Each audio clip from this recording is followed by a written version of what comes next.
আল্লাহ রাব্বুল আলামিন যখন কারো ভালো চান,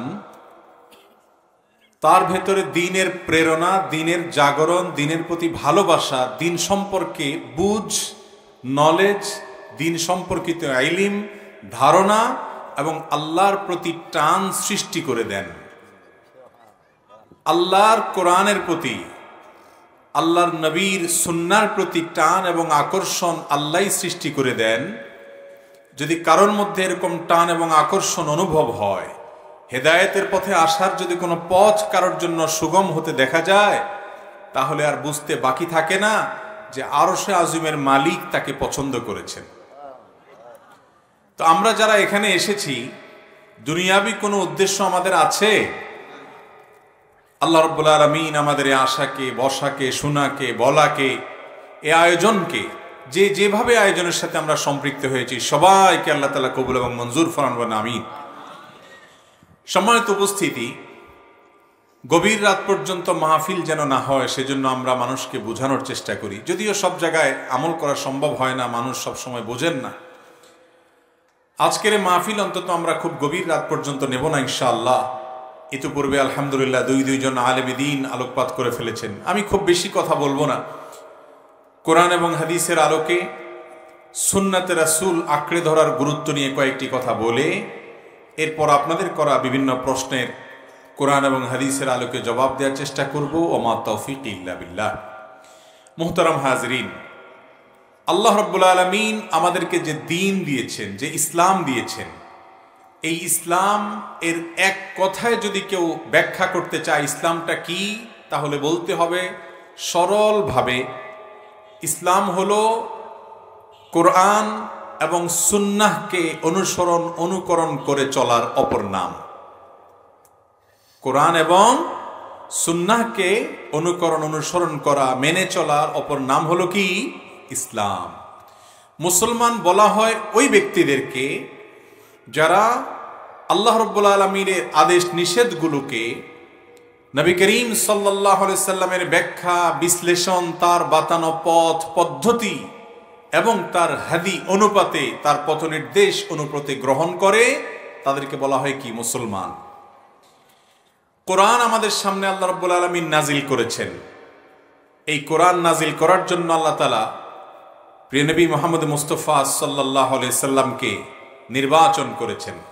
তিনি আল্লাহর শ্রেষ্ঠ রাসূল এবং দূত। আল্লাহর কথা ব্যাখ্যা এবং বিশ্লেষণ করার জন্যই আল্লাহ তাকে পাঠিয়েছেন। এটা তার পাঠানোর অন্যতম মৌলিক উদ্দেশ্য। আল্লাহ চাইলে আসমান থেকে জিব্রিলকে দিয়ে একটা কোরআনের কপি পাঠিয়ে দিতে পারতেন, যেটা দেখে মানুষ চলতো। এবং মক্কার মুশরিকরা অনেক সময় বলতো, লাউলা নুজ্জিলাল কোরআন জুমলাতান ওয়াহিদা, কোরআন একসঙ্গে কেন নাজিল হয় না? কোরআন একটু একটু করে নাজিল হয়েছে। 23 বছর ধরে নাজিল হয়েছে। কত বছর ধরে নাজিল হয়েছে? 23 বছর ধরে। নবী করিম সাল্লাল্লাহু আলাইহি সাল্লাম নবুয়ত প্রাপ্তি যখন ঘটেছে মক্কায়, তারপর থেকে তার ওয়াফাতের আগ পর্যন্ত একটু একটু করে আল্লাহ কোরআন নাজিল করেছেন। একটু একটু কয়েকটা করে আয়াত দিয়েছেন, ছোট্ট একটা সূরা দিয়েছেন। এটা নবীজি সাল্লাল্লাহু আলাইহি সাল্লাম আমল করেছেন। সাহাবীদেরকে প্র্যাকটিক্যাল আমল শিক্ষা দিয়েছেন, তাদেরকে এর ব্যাখ্যা বিশ্লেষণ জানিয়েছেন। এটা তাদের অন্তরে রপ্ত হয়ে গেছে। আবার যখন প্রয়োজন দেখা দিয়েছে, আবার কয়েকটা আয়াত আল্লাহ তাআলা নাজিল করেছেন। এইভাবে গোটা কোরআন আল্লাহ তাআলা নাজিল করেছেন। এই জন্য এই কোরআন যদি কেউ বুঝতে চায়, এই কোরআন যদি কেউ অনুসরণ করতে যায়, আল্লাহর গোলামি যদি কেউ করতে চায়, নবী করিম সাল্লাল্লাহু আলাইহি সাল্লামের হাদিস ছাড়া, তার সুন্নাতের অনুকরণ ছাড়া কোনোদিনই মানা সম্ভব না। 1400 বছর আগে আল্লাহ কোরআনে যে কথা বলেছেন, আল্লাহ কোন কথা দ্বারা কি বুঝিয়েছেন না বুঝিয়েছেন, এটা আল্লাহ নবী সাল্লাল্লাহু আলাইহি সাল্লাম ছাড়া আমরা 1400 বছর পরে এসে নিজেরা কোনোদিনই এটাকে পরিপূর্ণভাবে, সঠিকভাবে এর উদ্দেশ্যকে উদ্ধার করা, বোঝা এটা সম্ভব না। মুহতারাম হাজিরিন, এই জন্য আল্লাহ রাব্বুল আলামিন কোরআনে হাকিমে বলেছেন, وَأَنزَلْنَا إِلَيْكَ الذِّكْرَ لِتُبَيِّنَ لِلنَّاسِ مَا نُزِّلَ إِلَيْهِمْ। অর্থাৎ হে রাসূল, আমি এই কোরআন আপনার প্রতি নাজিল করেছি। কেন নাজিল করেছি? যেন আপনি আসমান থেকে নাজিল হওয়া এই মহাগ্রন্থকে মানুষের সামনে ব্যাখ্যা বিশ্লেষণ করে বুঝান, মানুষকে যাতে ব্যক্ত করে দেন। লাআল্লাহুম ইয়াতাফাক্কারুন, যেন মানুষ এই কোরআন নিয়ে চিন্তা করতে পারে, ভাবতে পারে, গবেষণা করতে পারে, আমল করতে পারে, শিখতে পারে। এই আয়াত থেকে দিনের আলোর মতো পরিষ্কার হয়ে যায় যে কোরআনের সাথে নবী করিম সাল্লাল্লাহু আলাইহি সাল্লামের হাদিসের রিলেশন বা সম্পর্কটা কোথায়। একজন মুসলমান তিনি যদি আল্লাহকে ভালোবাসেন, তাহলে নবী করিম সাল্লাল্লাহু আলাইহি সাল্লামের সুন্নাহ, তার জীবন আদর্শ, তার এই কোরআনের যে ব্যাখ্যা বিশ্লেষণ দেওয়ার যে মৌলিক দায়িত্ব স্বয়ং আল্লাহ দিয়েছেন, কোরআনে বলেছেন, তার অনুসরণ বাদ দিয়ে বা ওইটা ছাড়া কোনো দিনই একজন মানুষ আল্লাহর কখনো প্রিয় পাত্র হতে পারে। আল্লাহ তাআলা কোরআনে কারীমে বলেছেন, কুল ইন কুনতুম তুহিব্বুনাল্লাহা ফাত্তাবিউনি ইউহিব্বুকুমুল্লাহ ওয়া ইয়াগফির লাকুম যুনুবাকুম। হে রাসূল, আপনি বলে দিন মানুষদেরকে, তোমরা যদি আল্লাহকে ভালোবাসো তাহলে অনুসরণ করতে হবে আমাকে, অর্থাৎ মুহাম্মদ সাল্লাল্লাহু আলাইহি ওয়াসাল্লামকে। আল্লাহকে ভালোবাসি এই কথা যদি কেউ দাবি করে, তার প্রমাণ হবে যে সে নবী করিম সাল্লাল্লাহু আলাইহি সাল্লামকে অনুসরণ, তার সুন্নাহকে ফলো করছে কিনা। নবীজি সাল্লাল্লাহু আলাইহি সাল্লামের সুন্নাহর অনুসরণ নাই, সে কখনো মুখে দাবি করলেও আল্লাহ রাব্বুল আলামিনের ভালোবাসার সত্যিকারের দাবিদার হতে পারবে না। আল্লাহ রাব্বুল আলামিন কোরআনে হাকিমে আরো বলেছেন, ফাআমিনু বিল্লাহি ওয়া রাসূলিহিন নাবিয়্যিল উম্মিয়্যিল্লাযী ইউমিনু বিল্লাহি ওয়া মালাইকাতিহি ওয়াত্তাবিউহু লাআল্লাকুম তাহতাদুন। যার অর্থ হলো, হে মুসলমানরা, হে ইমানদাররা, হে দুনিয়ার মানুষ, তোমরা আল্লাহর প্রতি এবং তার রাসূলের প্রতি ঈমান আনো। যিনি নবী, যিনি উম্মি, যিনি আল্লাহ এবং ফেরেশতাদের প্রতি ঈমান এনেছেন, শুধু তার প্রতি ঈমান আনবে, বিশ্বাস করবে, এখানেই ক্ষান্ত হয়নি আল্লাহ এটি বলে। এটি যথেষ্ট নয়, বরং ওয়াত্তাবিউহু লাআল্লাকুম তাহতাদুন, তোমরা অনুকরণ করো কার? মুহাম্মদ সাল্লাল্লাহু আলাইহি সাল্লামের, তাহলে তোমরা সঠিক পথ পাবে। অতএব নবীজি সাল্লাল্লাহু আলাইহি সাল্লামের অনুসরণ ছাড়া দুনিয়াতে কোনো মুসলমান, কোনো মানুষ জান্নাত এবং সঠিক পথের দিশা পেতে পারে না। মুহতারাম হাজরিন, আল্লাহ তাআলা কোরআন কারীমে আলো বলেছেন, লাকাদ কানা লাকুম ফি রাসূলিল্লাহি উসওয়াতুন হাসানাহ লিমান কানা ইয়ারজুল্লাহা ওয়াল ইয়াওমাল আখিরা ওয়া যাকারাল্লাহা কাসীরা।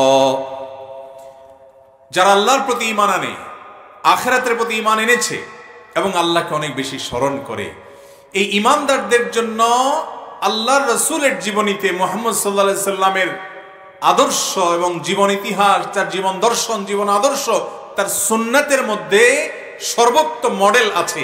অতএব কেউ যদি মডেল ফলো করতে চায়, সুন্নাতে রাসূল বা নবী করিম সাল্লাল্লাহু আলাইহি সাল্লামের হাদিসের তার সুন্নাতকে খুঁজে খুঁজে কিভাবে তিনি কোন কাজটি করতেন, কিভাবে তিনি সালাত আদায় করতেন, কিভাবে তিনি সিয়াম পালন করতেন, কিভাবে তিনি ওযু করতেন, কিভাবে তিনি উঠা বসা করতেন, কিভাবে তিনি খাওয়া দাওয়া করতেন, কিভাবে তিনি কথাবার্তা বলতেন, কিভাবে তিনি কোন ইবাদত করতেন, সকল ইবাদতে মুহাম্মদ সাল্লাল্লাহু আলাইহি সাল্লামের পদ্ধতি যে ব্যক্তি খুঁজবে, ওই ব্যক্তি একমাত্র সফলকাম হবে। তার জন্য রয়েছে সর্বোত্তম আদর্শ নবী করিম সাল্লাল্লাহু আলাইহি সাল্লামের সুন্নাহ এবং তার জীবন দর্শন।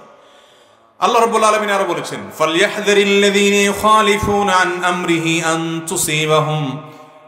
তুসিবাহুম ফিতনাহ আও ইউসিবাহুম আযাবুন আলীম। যারা নবী করিম সাল্লাল্লাহু আলাইহি সাল্লামের বিরুদ্ধে আচরণ করে, তার পদ্ধতির অনুকরণ করে না, তারা যেন সাবধান থাকে যে দুনিয়াতে তাদেরকে ফিতনা গ্রাস করবে। ইসলাম অনুসরণের নাম দিয়ে তারা ইসলামের বাইরে চলে যাবে, কোরআন অনুসরণ করার চেষ্টা করবে, কিন্তু তাদের অগোচরে তারা কোরআন থেকে সরে যাবে, তারা ইসলামের উপরে থাকতে পারবে না। আজ আমাদের অনেক ভাই আছে এমন, অনেক বোন আছেন এমন, যারা কোরআন অনুসরণের নাম দিয়ে শুধুমাত্র তারা কোরআনের আয়াত খোঁজেন। তারা বলেন হাদিসের ব্যাপারে সন্দেহ আছে, নাউজুবিল্লাহ। তারা হাদিসের সংকলন নিয়ে নানা রকমের উদ্ভট প্রশ্ন তুলে, কিভাবে হাদিস সংকলন হয়েছে, কিভাবে হাদিস সংরক্ষিত হয়েছে, মুহাদ্দিসরা সেজন্য কি করেছেন, কত সহস্র সহস্র পৃষ্ঠা রচিত হয়েছে, কত হাজার লাখ মানুষের জীবন সংরক্ষিত হয়েছে, রিজাল শাস্ত্র সম্পর্কে ধারণা নাই, জারাহ তানকিদ সম্পর্কে, জারাহ সম্পর্কে, তাদিল সম্পর্কে ধারণা নাই। রিজাল শাস্ত্রের শত শত সহস্র ভলিউমের অগণিত গ্রন্থ রচনা করেছেন মুহাদ্দিসগণ, শুধু হাদিসে নববীর শুদ্ধ নিরূপণ করবার জন্য সে সম্পর্কে ধারণা নাই। এই মানুষগুলো আজকাল অনেকে আছে, দেখবেন যে না কোরআনই যথেষ্ট, হাদিসের মধ্যে নানা রকমের অসুবিধা আছে। এই মূর্খতা সুলভ কথা যারা বলে তাদের সম্পর্কে আল্লাহ রাব্বুল আলামিন বলেছেন তারা যেন সতর্ক থাকে। তারা এই ইসলাম অনুসরণের হয়তো সৎ উদ্দেশ্য তাদের আছে, কিন্তু এই শুধু কোরআনকে মানলেই চলবে এই কথা যারা বলবে, নবী সাল্লাল্লাহু আলাইহি সাল্লামের বিরুদ্ধাচরণ যারা করবে, তাদেরকে দুনিয়াতে ফিতনায় পেয়ে বসবে। তারা ফিতনার গর্তে পা দিয়ে হারিয়ে যাবে ইসলাম থেকে, এবং আখিরাতে তাদের জন্য যন্ত্রণাদায়ক শাস্তি আল্লাহ তাআলা রেখেছেন। কোরআনে কারীমকে সারা পৃথিবীতে সবচেয়ে সুন্দর করে যারা ব্যাখ্যা করেছেন, সারা বিশ্বের ইতিহাসে সকল মুসলিম আহলুস সুন্নাহ ওয়াল জামাতের কাছে সবচেয়ে সমাদৃত যে সকল তাফসীর গ্রন্থগুলো আছে, এর মধ্যে থেকে তাফসীর ইবনে কাসীর অন্যতম। এই তাফসীর ইবনে কাসীরে ইমাম ইবনে কাসীর রাহিমাহুল্লাহ এই আয়াতের ব্যাখ্যায় বলেছেন যে এখানে আল্লাহ রাব্বুল আলামিন নবী করিম সাল্লাল্লাহু আলাইহি সাল্লামের নির্দেশের বিরুদ্ধাচরণ করা বলতে বুঝিয়েছেন তার পথের, তার মতের, তার পদ্ধতির, তার সুন্নতের, তার শরীয়তের। অতএব নবী করিম সাল্লাল্লাহু আলাইহি সাল্লাম হলেন আল্লাহর পক্ষ থেকে দেওয়া মডেল।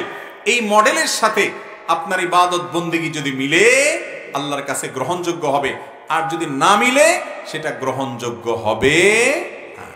মুহতারাম হাজিরিন, আমরা অনেক সময় দেখি দর্জি দোকানে কেউ যখন জামা বানাইতে দেয় তখন একটা জামা দিয়ে বলে দেয় যে হুবহু এই জামাটাতে যে মাপ আছে একই মাপে একই আপনার সাইজ অনুযায়ী আপনি জামাটা তৈরি করে দিবেন। দর্জি সাহেব যদি ওই জামার সাথে একেবারে পরিপূর্ণভাবে মিল রেখে হাতার সাইজ, ঝুল, তারপরে আপনার এটার যে বডির সাইজ সব কিছু যদি ওই জামার সাথে মিল করে করতে পারেন, তাহলে অবশ্যই যিনি জামা বানাতে দিয়েছেন তিনি খুশি হবেন, তিনি তার অর্ডারে সন্তুষ্ট হবেন, তাকে উপযুক্ত পারিশ্রমিক দিবেন। আর যদি জামাটা যার কাছে বানাতে দিয়েছে দর্জি সাহেব নিজে থেকে বুদ্ধি করে, চালাকি করে ওইটার কোথাও একটু কম করে, কোথাও একটু বেশি করে, বলে যে না এখন একটু বয়স হয়েছে আপনার, এই জন্য বড় করে দিলাম, হয়তো আপনি কয়দিন পরে মোটা হবেন সেজন্য একটু আমি এটার বডিটা বাড়ায় দিলাম, নিজে থেকে পণ্ডিতি করে যদি একটু আগপাস করে, তাহলে ওই দর্জিওয়ালাকে পারিশ্রমিক দিবে নাকি বকা দিবে ওই লোক? মুহতারাম হাজরিন, আল্লাহ রাব্বুল আলামিন আমাদেরকে নবী করিম সাল্লাল্লাহু আলাইহি সাল্লামকে মডেল করে পাঠিয়েছেন। আমাদের নবীজি হলেন ইসলামের কি মডেল। আল্লাহ যত আদেশ নিষেধ করেছেন এগুলো কিভাবে বাস্তবায়ন করব, তার পদ্ধতি কি, বিস্তারিত বিশ্লেষণ কি, এই সব কিছুর জন্য নমুনা এবং মডেল হলেন নবী করিম সাল্লাল্লাহু আলাইহি সাল্লাম। তাকে অনুসরণ করতে হবে, তাকে দেখে দেখে করতে হবে। তার আমলের সাথে যার আমলের যত বেশি মিল হবে আল্লাহর কাছে তার পাশ মার্ক তত বেশি হবে, এবং আল্লাহ রাব্বুল আলামিনের কাছে তিনি তত গ্রহণযোগ্য হবেন, আল্লাহ তত সন্তুষ্ট হবেন। এই জন্য ভাইয়েরা আমার, আমাদের প্রত্যেকটা কাজে খুঁজতে হবে সুন্নাতে রাসূলটা কি, নবীজি সাল্লাল্লাহু আলাইহি সাল্লাম কিভাবে করতে বলেছেন। তিনি বলেছেন আমার আর যুক্তি তর্ক সেখানে খোঁজার দরকার নাই। মুহতারাম হাজরিন, কোরআনে কারিমে আল্লাহ তাআলা বহু জায়গায় আল্লাহর অনুসরণ করার কথা বলে আবার রাসূল অনুসরণ করার কথা বলেছেন। আতিউল্লাহ ওয়া আতিউর রাসূল। আল্লাহ রাব্বুল আলামিন বলেছেন মাইয়ুতি'আর রাসূল ফাকাদ আতা আল্লাহ। যে ব্যক্তি রাসূলের আনুগত্য করবে সে আল্লাহরই আনুগত্য করলো। আল্লাহ বলেছেন মা ইয়ানতিকু আনিল হাওয়া, তিনি মন থেকে কিছুই বলেন না। ইন হুয়া ইল্লা ওয়াহয়ুন ইউহা, তিনি যা বলেন তা ওহী, আল্লাহর পক্ষ থেকে আসে, নাজিল হয়। অতএব নবীজি সাল্লাল্লাহু আলাইহি সাল্লাম মন গড়া কোনো কিছু বলতেন না। আল্লাহ রাব্বুল আলামিন তাকে কন্ট্রোল করতেন, তাকে নিয়ন্ত্রণ করতেন। বিধায় নবী করিম সাল্লাল্লাহু আলাইহি সাল্লামের অনুকরণ অনুসরণ ছাড়া কেউ খাঁটি মুসলমান হওয়া তো দূরের কথা, ইসলামের মূল পথেই কোনোদিন থাকতে পারবে না। এই জন্য আমাদেরকে সুন্নাত খুঁজে খুঁজে চলতে হবে। আমি একটা ইবাদত করব, আমি দেখবো আমার নবীজি কিভাবে করেছেন, নবীজি সাল্লাল্লাহু আলাইহি সাল্লামের হাদিসে কিভাবে উল্লেখ আছে সেটা জানার চেষ্টা করব। নবীজির হাদিসের বিরুদ্ধাচরণ করা, তার সুন্নাতের বিরুদ্ধাচরণ করা কপাল পোড়া হওয়া লক্ষণ, দুনিয়াতে ফিতনায় পড়ার লক্ষণ, আখিরাত ধ্বংসের লক্ষণ। ভাইরা আমার, নবী করিম সাল্লাল্লাহু আলাইহি সাল্লাম তাকে আল্লাহ তাআলা ওহীর মাধ্যমে জানিয়েছেন কিয়ামতের আগে কিছু মুসলমান আসবে দুনিয়াতে যারা নিজেদেরকে মুসলমান মনে করবে, এবং তারা বলবে, আরামের চেয়ারে বসে বসে বলবে আমরা কিতাবের মধ্যে, আল্লাহর কিতাবের মধ্যে, কোরআনের মধ্যে যেটাকে হালাল পেয়েছি সেটাকে হালাল জানবো, এখানে যেটাকে হারাম পেয়েছি সেটাকে হারাম জানবো, বাস এটাই শেষ। রাসূলের হাদিস তারা গ্রহণ করবে না এবং সেটাকে তারা তাচ্ছিল্য ভরে উড়িয়ে দিবে যে আমরা শুধু এটাকেই যথেষ্ট মনে করছি। রাসূল সাল্লাল্লাহু আলাইহি ওয়াসাল্লামের হাদিসের আবার প্রয়োজন কি? নবী করিম সাল্লাল্লাহু আলাইহি ওয়াসাল্লাম ভবিষ্যৎবাণী করেছেন এমন একটা সময় আসবে, আজ আমাদের দেশে সেটি চলে এসেছে ভাই। বহু মানুষ বহু জায়গায় এরকম হয়। অনেক বড় বড় সিনিয়র সিটিজেন, দেশের গুরুত্বপূর্ণ ব্যক্তিত্ব দেখি যে আমাদেরকে ফোন করে বলে যে, এক ভাই তো আমাকে ফোন করে বলেন যে ভাই আমি কোরআনরে খুব ভালোবাসি, 7-8 বার কোরআন আগাগোড়া বুঝে আমি পড়েছি মাশাআল্লাহ, কিন্তু হাদিসটা আমার ভালো লাগে না। তাহলে আমি তাকে প্রশ্ন করলাম, ভাই আপনি যে কোরআন পেয়েছেন এটা কিভাবে পেয়েছেন, কোত্থেকে পেয়েছেন? এই কোরআন যে পাইপলাইন দিয়ে এসেছে, এই কোরআন যে পথ দিয়ে এসেছে, সে একই পথ দিয়ে নবী করিম সাল্লাল্লাহু আলাইহি ওয়াসাল্লামের হাদিসও এসেছে। হাদিসের যে মহা বিশাল বড় ভান্ডার আছে, এই ভান্ডারগুলো থেকে নবী করিম সাল্লাল্লাহু আলাইহি ওয়াসাল্লামের হাদিসের নামে কোনো জাল কথা আছে কিনা এটাকে পরখ করবার জন্য যে চালনি বানানো হয়েছে মুহাদ্দিসদের তরফ থেকে, একটি দুটি নয়, শত শত চালনি সেখানে স্থাপন করা হয়েছে।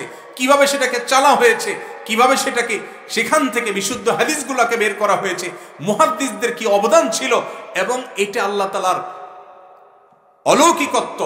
নবী করিম সাল্লাল্লাহু আলাইহি সাল্লামের হাদিসের মুজিজা, এটি নবীজি সাল্লাল্লাহু আলাইহি সাল্লামের মুজিজা বলতে পারেন যে তার হাদিসকে সংরক্ষণ আল্লাহ রাব্বুল আলামিন করেছেন আল্লাহর এই সমস্ত প্রিয় বান্দারকে দিয়ে। অলৌকিকভাবে এই সম্পর্কে যদি কেউ ন্যূনতম ধারণা অর্জন করার চেষ্টা করে যে হাদিস কিভাবে শুদ্ধ নিরূপণ হয়, কিভাবে এটাকে অ্যানালাইসিস করে মুহাদ্দিসগণ বের করেছেন, তাহলে সে হাদিসে রাসূলের বিরুদ্ধাচরণ করা, সুন্নাতের বিরুদ্ধাচরণ করার মতো দুঃসাহস কোনোদিন দেখাবে না। মুহতারাম হাজিরিন, আমাদের নবী করিম সাল্লাল্লাহু আলাইহি সাল্লাম, তাকে অনুকরণ করে সাহাবীরা শ্রেষ্ঠ মানুষে পরিণত হয়েছেন। শুধু তাকে অনুকরণ করার ক্ষেত্রে তারা কোনো প্রকার বাজ বিচার করতেন না, কোনো দিক তাকাতেন না। তারা দেখতেন নবীজি নির্দেশ করেছেন কিনা, জীবন দিয়ে সেটা করতেন।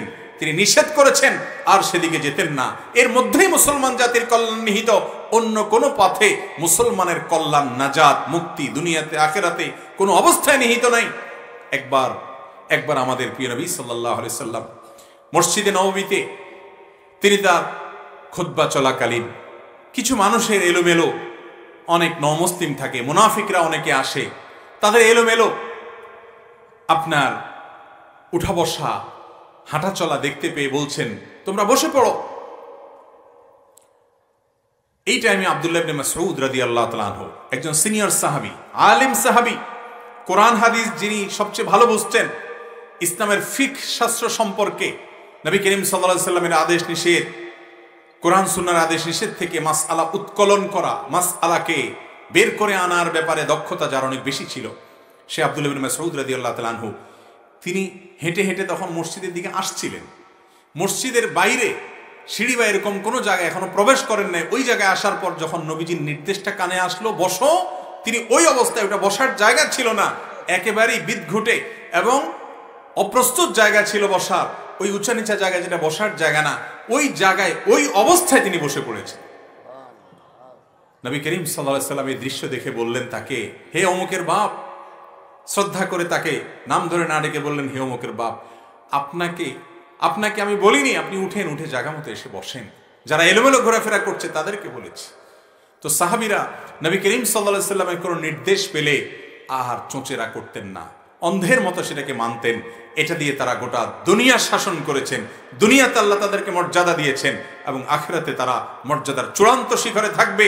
কোরআনে আল্লাহ তাআলা তাদেরকে দৃষ্টান্ত দিয়ে বলছেন, আমিনু কামা আমানান নাস, তোমরা ঈমান আনো সেই লোকদের মতো যারা ঈমান এনেছেন, অর্থাৎ সাহাবীরা যেরকম ঈমান এনেছে তাদের মতো ঈমান আনো।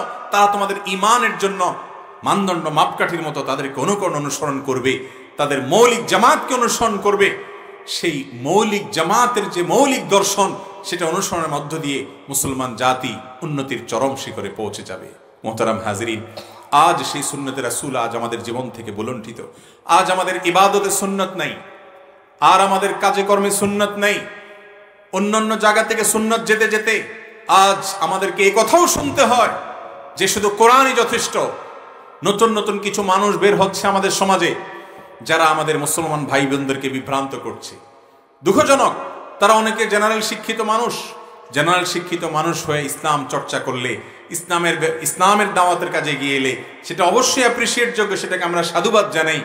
কিন্তু ইসলাম সম্পর্কে যারা সারা জীবন পড়াশোনা করেছেন, ঘাটাঘাটি করেছেন, গবেষণা করেছেন, যাদের পুঁথিগত বিদ্যা আছে, যাদেরকে আল্লাহ যথেষ্ট পরিমাণ পুরো জীবন দিনের মধ্যে কায়েম এবং দায়েম থাকার তৌফিক দিয়েছেন, সেই সকল আলিম যারা নবীদের ওয়ারিস, তাদের কথা অবজ্ঞা করে আজকাল কিছু সাধারণ শিক্ষিত ভাই বোনদেরকে দেখা যায় তারা প্রকৃত ইসলাম আর বিকৃত ইসলাম পার্থক্য করে।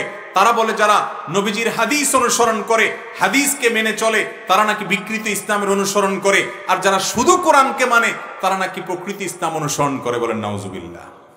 ভাইরা আমার, নবীজির হাদিস অনুসরণ করলে সেটা বিকৃত ইসলাম?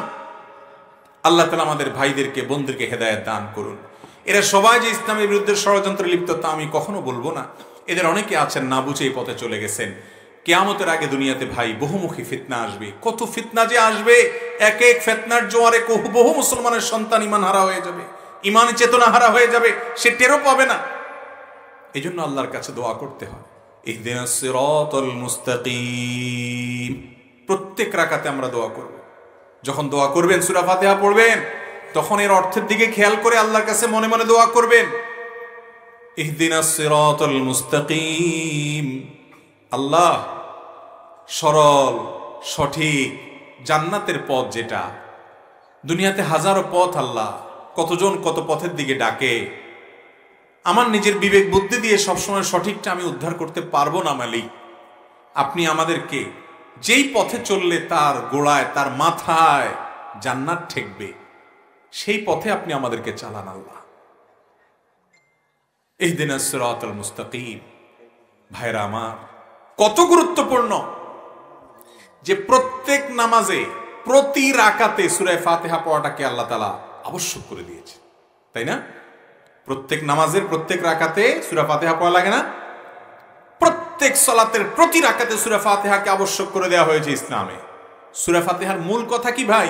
একটাই। সূরা ফাতিহার মূল কথা কি? মূল কথা একটাই। সেটা কি? আল্লাহর প্রশংসা এবং গুণকীর্তন ইত্যাদি করার পর হেদায়েতের দোয়া করা। কিসের দোয়া করা ভাই? হেদায়েতের দোয়া করা। হেদায়েত মানেটা কি ভাই? হেদায়েত মানে হলো আল্লাহ তাআলা যেন আপনাকে আমাকে সরাসরি গাইড করে, পথ দেখায়, আমরা যেন ভুল পথে না যাই। আসেন আমরা দোয়া করি, ও আরশে আজিমের মালিক, ও আসমান জমিনের মালিক, ও কাবার মালিক, ও কোরআনের মালিক, ও মুহাম্মদ সাল্লাল্লাহু আলাইহি সাল্লামের মালিক, ও সমস্ত নবী রাসূলদের মালিক, ও সকল সৃষ্টি জগতের মালিক, ও আমাদের মালিক, ও আহকামুল হাকিমিন, ও রব্বুল আলামিন, হে রহমান রহিম, হে মালিক ইয়াউমিদ্দিন, আপনি দয়া করে অনুগ্রহ করে আমাদেরকে হেদায়েতের উপরে কায়েম এবং দায়েম রাখুন, হেদায়েতের পথে পরিচালিত করুন আল্লাহ। আমাদের অনেক ভাইরা আছেন, অনেক জেনারেল শিক্ষিত, অনেক মেধাবী, অনেক পড়াশোনা করেন, কোরআনের পিছনে অনেক সময় দেন, কিন্তু তারা কোরআন গবেষণা করে দেখা যাচ্ছে নবীজির হাদিস থেকে সরে গেছে, শয়তান তাদেরকে সরায় ফেলছে। এই জন্য দেখবেন কোরআন যখন পাঠ করতে হয় শুরুতে আউযুবিল্লাহ পাঠ করতে হয়। কেন আউযুবিল্লাহ পাঠ করতে হয় ভাই? হাদিস পাঠের আগে তো আউযুবিল্লাহ পড়া লাগে না, অন্য কোনো কিছু পাঠের আগে তো আউযুবিল্লাহ পড়তে হয় না। আল্লাহ কোরআনে বলেছেন যে ইযা ক্রাআতাল কুরআন ফাসতাইয বিল্লাহি মিনাশ শাইতানির রাজীম। তুমি যখন কোরআন পাঠ করবে আল্লাহর কাছে পানাহ চাইবা শয়তান থেকে, আউযু বিল্লাহি মিনাশ শাইতানির রাজীম পড়ে তারপরে কোরআন পাঠ শুরু করবে। এজন্য ফুকাহে কেরাম এর ফতোয়া হলো কোরআন পাঠ করতে হলে বিসমিল্লাহির রহমানির রহিম বলেন আর না বলেন ওইটার চাইতে আউযু বিল্লাহি মিনাশ শাইতানির রাজীম বলার গুরুত্ব বেশি। যদি সূরার শুরুতে হয় বিসমিল্লাহর সাথে পাঠ করবেন, কিন্তু আউযু বিল্লাহি মিনাশ শাইতানির রাজীম পাঠ করাটা আবশ্যক, ওয়াজিব, এটা পাঠ করতে হবে কোরআন যখন পাঠ করবেন। কেন? কারণ কোরআন পাঠ করতে গিয়ে, কোরআন থেকে ভালো কিছু নিতে গিয়ে উল্টা আরো গোমরা হওয়ার, বিপদগামী হওয়ার ভয় আছে। শয়তান এই কোরআন থেকেই ভুল বুঝিয়ে কাউকে বিপথে নিয়ে যেতে পারে। সেজন্য আল্লাহর কাছে শয়তান থেকে পানাহ চাইতে হয়। স্বয়ং আল্লাহই শিক্ষা দিয়েছেন কোরআন তেলাওয়াত করার আগে যদি আপনি স্পর্শ করতে চান ওযু করতে হয়, যদিও সে বিষয়ে হাদিস দ্বারা প্রমাণিত। এটা নিয়ে অনেক ভাইরা ধোঁয়াশা করে। এই যে পবিত্রতা অর্জন করতে হয়, বেগোসল অবস্থায় কোরআন তেলাওয়াত করা যায় না। কেন যায় না? পবিত্রতা অর্জন করতে হয়, শয়তান থেকে পানাহ চেয়ে আউযু বিল্লাহি মিনাশ শাইতানির রাজীম পড়া ছাড়া কোরআন তেলাওয়াত করা যায় না। কেন যায় না? কারণ আল্লাহ জানেন যে এই কোরআন এটা মহাগ্রন্থ, এটা থেকে যদি শয়তান কাউকে শয়তানি করতে চায় তো এই কোরআন গবেষণার নাম দিয়ে অনেক মানুষকে সুপথ থেকে সরায় দিবে। এই জন্য শয়তান থেকে পানা চাইতে হয়। আল্লাহ, আমি যেন মিসগাইডেড না হই, আমি যেন ভুল পথে না যাই, আমি যেন ইসলাম অনুসরণ নাম দিয়ে তোমার রাসূল থেকে সরে না যাই। কারণ রাসূল সাল্লাল্লাহু আলাইহি সাল্লামকে আল্লাহ তাআলা ডিউটি দিয়েছেন যে এই কোরআন তোমার কাছে নাজিল করেছি, তোমার প্রতি নাজিল করেছি। ওয়া আনজালনা ইলাইকা যিকরা লিতুবাইয়িনা লিন-নাস, হে রাসূল, আপনার প্রতি কোরআনকে নাজিল করেছি যেন আপনি মানুষের কাছে এই কোরআনকে ব্যাখ্যা করে দেন। এর চেয়ে স্পষ্ট কথা আর কি হবে? যারা হাদিস অস্বীকার করেন, যারা হাদিসের প্রামাণ্যতাকে অস্বীকার করেন, আমি ভাইদেরকে বলবো এই আয়াতের শুধু অনুবাদটা দেখেন। আল্লাহ কি বলছেন? ওয়া আনজালনা ইলাইকা যিকরা, হে রাসূল, আপনার প্রতি আমি কোরআন নাজিল করেছি। কেন? লিতুবাইয়িনা লিন-নাসি মা নুজিলা ইলাইহিম, যে কোরআন নাজিল করা হয়েছে এই কোরআন যেন মানুষকে আপনি ব্যাখ্যা করে দিতে পারেন। তাহলে নবীজি ব্যাখ্যা করে দেওয়ার দায়িত্ব আল্লাহ তাআলা দিয়েছেন, আর আপনি বলবেন যে না, তার ব্যাখ্যা লাগবে না, আমরা নিজেরা কোরআন বুঝবো। এর চাইতে বড় পথভ্রষ্টতা, এর চাইতে বড় গোমরাহি আল্লাহর জমিনে আর কি হতে পারে? আল্লাহ তাআলা আমাদের সবাইকে এই সমস্ত গোমরাহি থেকে বেঁচে থাকার তৌফিক নসিব করো। প্রত্যেকটা কাজে সুন্নাহকে অনুসরণ করবো তো ইনশাআল্লাহ। ভাইরা আমার, নবী করিম সাল্লাল্লাহু আলাইহি সাল্লামকে আল্লাহ তাআলা কেন পাঠিয়েছেন? তাকে মডেল করে পাঠিয়েছেন, তাকে আদর্শ করে পাঠিয়েছেন। তিনি আমাদের মডেল, তাকে দেখে দেখে আমাদের চলতে হবে। যদি তাকে অনুসরণ করা না লাগতো তাহলে আল্লাহ তাআলা আসমান থেকে কিতাব পাঠিয়ে দিলেন, ওটাই যথেষ্ট হতো। নবীকে দিয়ে আস্তে আস্তে সেটা ব্যাখ্যা কেন দেওয়ালেন? যদি কোরআন বোঝার জন্য তথাকথিত কোরআন গবেষকদের শরণাপন্ন হতে হয়, তাহলে এর চাইতে বড় হাস্যকর জিনিস কি আছে? এই কোরআন যার প্রতি নাজিল হয়েছে তিনি বুঝেন না, আপনারা বুঝেছেন। আপনাদের ব্যাখ্যা নিতে হবে মুহাম্মদ সাল্লাল্লাহু আলাইহি ওয়াসাল্লামের ব্যাখ্যা বাদ দিয়ে। কিয়ামতের আলামত সমূহের মধ্যে থেকে একটি। আমাদের অনেক শিক্ষিত ভাইরা, অনেক শিক্ষিত বোনরা আজ এই ফাঁদে পা দিচ্ছেন। আমরা ইনশাআল্লাহ এক সময় দীর্ঘভাবে কোরআনের পাশাপাশি হাদিস কিভাবে ইসলামের প্রামাণ্য দলিল এবং কিভাবে এটি সংকলন হয়ে এসেছে, এই সংকলনের যে বিশাল বড় বর্ণনা ধারাবাহিকতা, সেগুলো এক সময় ইনশাআল্লাহ আমরা আলোকপাত করব। আজকে একটা হাদিস এর অনুবাদ করে আমি শেষ করতে চাই। নবী করিম সাল্লাল্লাহু আলাইহি সাল্লামের জীবনের শেষের দিকে আবেগঘন একটা পরিবেশে তিনি একটা ভাষণ দিয়েছেন। ভাই, মানুষ যখন দুনিয়া থেকে চলে যায়, নিজের কাছের মানুষ, আপনজন, প্রিয়জন, ছেলে মেয়েদেরকে ডেকে আদর করে জীবনের সবচেয়ে গুরুত্বপূর্ণ উপদেশগুলো করে, ঠিক না ঠিক? আমাদের নবী করিম সাল্লাল্লাহু আলাইহি সাল্লাম ঠিক এরকম একটা বার, বরং একাধিকবার তার জীবনের শেষের দিকে এসে যে কথাগুলো বারবার জীবনে বলতেন, সেগুলোকে একটু বিশেষ গুরুত্বের সাথে বলেছেন। এবং তিনি বলেছেন লোকদেরকে লক্ষ্য করে, ওসিকুম বিতাকওয়াল্লাহ ওয়াস সামঈ ওয়াত তাআহ, আমি তোমাদেরকে আল্লাহর তাকওয়া অর্জন করার জন্য ওসিয়ত করছি। নবীজি বলছেন, আমি তোমাদেরকে ওসিয়ত করছি তোমরা তাকওয়া অর্জন করো, আল্লাহর ভয় অন্তরে জায়গা দাও, জাগ্রত করো।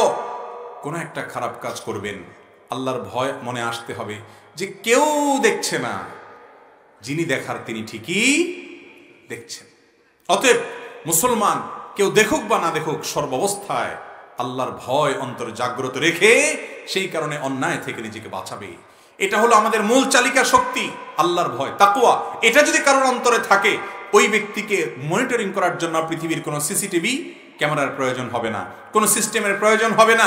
ওই ব্যক্তি নিজেই নিজের মনিটর করবে। খোদ আল্লাহ রাব্বুল আলামিন তাকে পর্যবেক্ষণ করছেন, এই বিশ্বাস, ইয়াকিন তার আছে। আল্লাহ সব দেখেন, বসীর, তিনি সবকিছু দেখতে পান।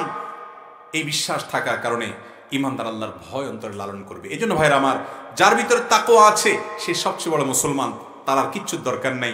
এই জন্য নবীজি প্রথম উপদেশ দিয়েছেন, উসিকুম বিতাকওয়াল্লাহ, ও দুনিয়ার মানুষ, তোমাদেরকে আমি ওসিয়ত করছি আল্লাহর ভয় এবং তাকওয়া অন্তরে জায়গা দাও।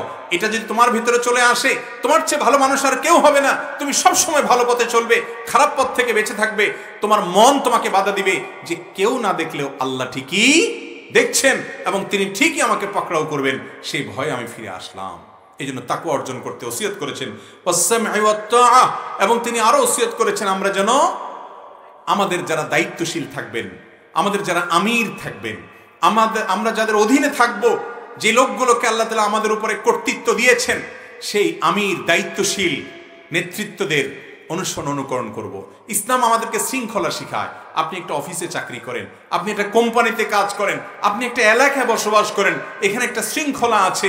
কোরআন হাদিস বিরোধী যদি কিছু না থাকে তার মধ্যে, তাহলে সে শৃঙ্খলা মেনে চলবেন, আনুগত্য করবেন, কথা শুনবেন, আপনার একজন উপরস্থ ব্যক্তি আছেন তাকে মেনে চলবেন, সন্তান তার বাবাকে শুনবে, স্ত্রী তার স্বামীকে আনুগত্য করবে, বড় আনুগত্য ছোট করবে, এভাবে একজন আরেকজনকে আনুগত্য করে চলবে, বিশেষ করে আমিরের আনুগত্য করবে।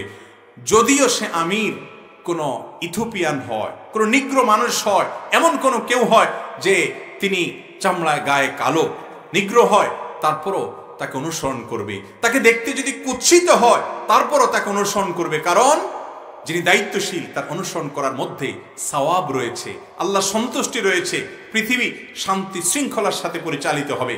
এই জন্য নবীজি সে ওসিয়ত করেছেন। তিনি আরো বলেছেন, ফাইন্নাহু মাইয়াইশ মিনকুম বাদি, আমার পরে দুনিয়াতে তোমরা যারা বেঁচে থাকবা, এটা হলো মূল পয়েন্ট। তোমরা যারা আমার পরে দুনিয়াতে আসবা, নবীজি বলছেন আমার পরে যারা বেঁচে থাকবা এবং দুনিয়াতে পরে যারা আসবে বেঁচে থাকবে, ফাসায়ারা ইখতিলাফান কাসীরা, তারা দেখবে ইসলামের নামে নানান মত, এক একজন এক এক কথা বলবে। তোমরা তখন কি করবে? ফালাইকুম বিসুন্নতি ওয়া সুন্নাতিল খুলাফাইর রাশিদিনিল মাহদিয়িন, তখন তোমরা আমার সুন্নতকে আঁকড়ে ধরবে যে নবীজি কোনটা করছেন, উনি কোনটা বলছেন, এটা খুঁজে বেড়াবে, হাদিস খুঁজবে, সুন্নাহ খুঁজবে। ওয়া সুন্নাতিল খুলাফাইর রাশিদিনিল মাহদিয়িন, খুলাফায়ে রাশেদা আবু বকর, ওমর, ওসমান, আলী কি করেছেন এটা খুঁজবে। শুধু খুঁজবেই না, এগুলোকে আঁকড়ে ধরবে। তামাসসাকু বিহা ওয়া আদ্দু আলাইহা বিন নওয়াজিস, যখন ফিতনা সংকুল সময় আসবে, নানানজন নানা কথা বলবে, আপনি দিশেহারা হয়ে যাবে, ফিতনা সংকুল সময় আসবে, তখন আপনার কাজ হবে যে আল্লাহ রাসূল সাল্লাল্লাহু আলাইহি ওয়াসাল্লামের হাদিসকে আপনি আঁকড়ে ধরবেন, মজবুত করে ধরবেন। ওয়া আদ্দু আলাইহা বিন নওয়াজিস, তোমরা তখন মাড়ির দাঁত দিয়ে যেরকম কামড়ে ধরে মানুষ কোনো কিছুকে ছাড়তে না চাইলে, সেই রকম করে হাদিসকে আঁকড়ে ধরবে। ঝড় যখন আসে, কেউ যদি নদীতে ডুবন্ত অবস্থায় থাকে, একটা কলা গাছও যদি পায়, একটা যদি কোনো কিছু পায়, তখন সে সেটাকে আঁকড়ে ধরে। ঝড় যত জোরে আসে সে আরো তত জোরে আঁকড়ে ধরে, ঢেউ যত জোরে আসে সে আরো তত জোরে আঁকড়ে ধরে।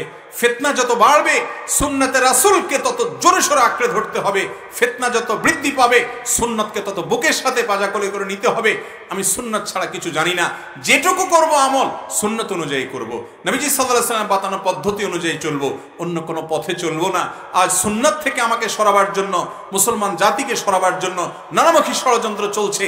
কারণ ইসলামের এই যে কোরআন এবং সুন্নাহ, এই দুইটার একটা থেকে সরালে অর্ধেক থেকে সরানো হয়ে যায়। ইসলাম অনুসরণ সে করছে কোরআনের অনুসরণ করার মাধ্যমে, এই বিভ্রান্তির মধ্যে থেকে নিজের অজান্তে ইসলাম থেকে বের হয়ে যায়। ভাইরা আমার, এ নিয়ে ঘন্টাকে ঘন্টা কথা বললে শেষ হবে না। আমরা ইতি টানতে চাই, আমাদেরকে অনুসরণ করতে হবে কোরআন এবং সুন্নাহর। আল্লাহ তাআলা আমাদের সবাইকে আমল করার তৌফিক দান করুন। সহিহ মুসলিমের হাদিসে বর্ণিত হয়েছে, নবী করিম সাল্লাল্লাহু আলাইহি সাল্লাম যখন খুতবা দিতেন জুমা ঈদে, তার খুতবার একটি ভাষ্য ছিল, ফাহসানাল হাদিসি কিতাবুল্লাহ, দুনিয়ার সবচেয়ে শ্রেষ্ঠ কথা, শ্রেষ্ঠ হাদিস হলো আল্লাহর কিতাব। এটাকেও হাদিস বলা হয়েছে, এটা হলো সবচেয়ে শ্রেষ্ঠ হাদিস, শ্রেষ্ঠ কথা।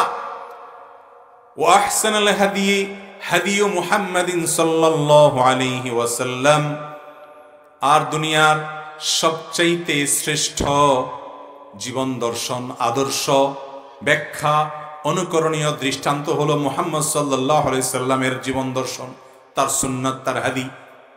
এটা নবীজি সাল্লাল্লাহু আলাইহি সাল্লাম বিভিন্ন খুতবায় বলতেন। অতএব আমরা সুন্নতে রাসূলকে আঁকড়ে ধরার চেষ্টা করব তো ইনশাআল্লাহ। কোনো কিছু নিয়ে যখন আমাদের মধ্যে গন্ডগোল দেখা দিবে, তখন আল্লাহই কোরআনে বলেছেন, তোমরা তখন দেখবে রাসূল কি বলেছেন, তিনি কি করেছেন, তার হাদিসে কি আছে, সুন্নাতে কি আছে, সাল্লাল্লাহু আলাইহি ওয়াসাল্লাম। সবাই সুন্নতে রাসূলকে আঁকড়ে ধরার চেষ্টা করব তো ইনশাআল্লাহ। যেটুকু আমল করবেন ভাইয়েরা, বাবারা, ওইটুকু খুঁজবেন যে হাদিসে কি আছে, আমার নবীজি কি করেছেন, আমার নবীজি কি করেছেন জানার চেষ্টা করবেন। যদি কোরআন হাদিসের আলোকে আপনি নবীজির জীবন দর্শনটা খুঁজে পান, কোনো আলিম আপনাকে দেখাতে পারেন, কোনো কিতাব থেকে আপনি পেয়ে যান, আপনি নিশ্চিন্ত হয়ে সেটার উপর আমল করেন। হাদিস সংকলন নিয়ে, হাদিসের সংরক্ষণ নিয়ে, হাদিসের প্রামাণ্যতা নিয়ে যারা আজ প্রশ্ন তোলে, এরা নবী করিম সাল্লাল্লাহু আলাইহি সাল্লামের সেই ভবিষ্যৎবাণীর আলোকে গুমরাহ এবং পথভ্রষ্ট ফিরকা আজ বাংলাদেশের আনাচে কানাচে এরকম মানুষ ছড়িয়ে পড়েছে। আমাদেরকে সাবধান হতে হবে। আল্লাহ তাআলা আমাদেরকে ইসলামের অনুসারী হিসেবে, আল্লাহর গোলাম হিসেবে, আল্লাহর বান্দা হিসেবে কোরআন এবং হাদিসের অনুসরণ অনুকরণ করে আমাদের ইসলামটাকে সুন্দর করার সৌন্দর্যমণ্ডিত করার তৌফিক দান করুন বলুন আমি। ভাইরা আমার, কবরে আমাদেরকে জিজ্ঞাসা করা হবে তোমাদের আল্লাহ কে, তোমার রব কে, তোমার নবী কে। নবী সম্পর্কে আলাদা প্রশ্ন হবে। নবীজির দুশ্মনী করলে, তার হাদিসের বিরোধিতা করলে, তার সুন্নত এবং আদর্শকে অবজ্ঞা করলে সে কখনো নবী সাল্লাল্লাহু আলাইহি সাল্লামের মুহাব্বতের দাবিদার হতে পারে না, তার অনুসারী হতে পারে না, সে কখনো সঠিক উত্তর দিতে পারবে না। যদিও কবরের প্রশ্নোত্তর নিয়ে অবান্তর প্রশ্ন তোলে এই সমস্ত ভাইয়েরা, যেগুলো বিশুদ্ধতার মানদণ্ডে উত্তীর্ণ অগণিত হাদিস দ্বারা প্রমাণিত। ভাইরা আমার, এই যে ফিতনা আজ আমরা দেখছি, আমাদের ছেলে মেয়েরা যখন বড় হবে তখন হয়তো নতুন ফিতনা বাইর হবে না, কোরআনের প্রথম 10 পারা মানো, বাকিগুলো মানিও না, এরকম আরো কত তামাশা আপনারা শুনবেন বা পরবর্তী জেনারেশন শুনবে। কিয়ামত যত নিকটবর্তী হবে, ইসলামের নামে নানামুখী ধোঁয়াশা এবং পথভ্রষ্টের নানামুখী পথ আবিষ্কার হবে। আর এই জন্যই প্রত্যেক রাকাত নামাজে যখন পড়বেন ইহদিনাস সিরাতাল মুস্তাকিম, মুখস্থ পড়ে দিবেন না, এমনি পড়ে চলে যাবেন না। প্রতিবার মনে মনে আল্লাহর কাছে এটা দোয়া করবেন, মুখে ইহদিনাস সিরাতাল মুস্তাকিম পড়বেন আর মনে মনে চাইবেন, আল্লাহ ও মালিক, তুমি রব্বুল আলামিন, তুমি রহমান রহিম, তুমি মালিক ইয়াউমিদ্দিন, গোলামি শুধু তোমারই করি, তোমার কাছেই সাহায্য চাই। কি সাহায্য চাই? ইহদিনাস সিরাতাল মুস্তাকিম, তুমি আমাদেরকে সঠিক পথে রাখো, আমরা যেন ভুল পথে পা না দিই। আমরা নিজেরাও জানি না কোনটা ভুল পথ, সব সময় এটা বোঝার ক্ষমতা আমাদের সব সময় থাকে না। আল্লাহ তাআলা আপনাকে আমাকে কিয়ামতের আগে যত মুখে ফিতনা হবে, আমাদেরকে, আমাদের পরবর্তী প্রজন্মকে সব ধরনের ফিতনা থেকে হেফাজতে রেখে হকের উপরে, সত্যের উপরে টিকে থাকার তৌফিক দান করুন বলুন আমি। সুন্নতে রাসূলের অনুসরণ করার তৌফিক দান করুন বলুন আমি। ভাইরা আমার, দোয়া করি, আল্লাহুম্মা আরিনাল হাক্কা হাক্কা ওয়ারযুকনা ইত্তিবাআহ। আল্লাহ কোনটা হক সেটা আপনি আমাকে দেখাই দেন এবং সেটা অনুসরণ করার তৌফিক দান করেন। ওয়ারিনাল বাতিলা বাতিলা ওয়ারযুকনা ইজতিনাবা, কোনটা ইসলামের নামে ভুল বিভ্রান্তি সেটাও আপনি দেখায় দেন এবং সেটা থেকে আপনি বিরত থাকার তৌফিক দান করেন। সুন্নাত মেনে চলবো তো ইনশাআল্লাহ, সব কাজে সুন্নাহ খুঁজবো তো ইনশাআল্লাহ। আপনার ঘরে একটা কোরআন থাকবে, সুন্নাতে রাসূলের আলোকে হাদিস গ্রন্থ থাকবে, দুইটাই আপনি পড়বেন। এবং সুন্নাহ এবং কোরআনের সাথে অনেক সংঘর্ষ দেখানোর চেষ্টা করে কিছু ভাইরা আমার, সেটা মূর্খতা ছাড়ার কিছুই নয়।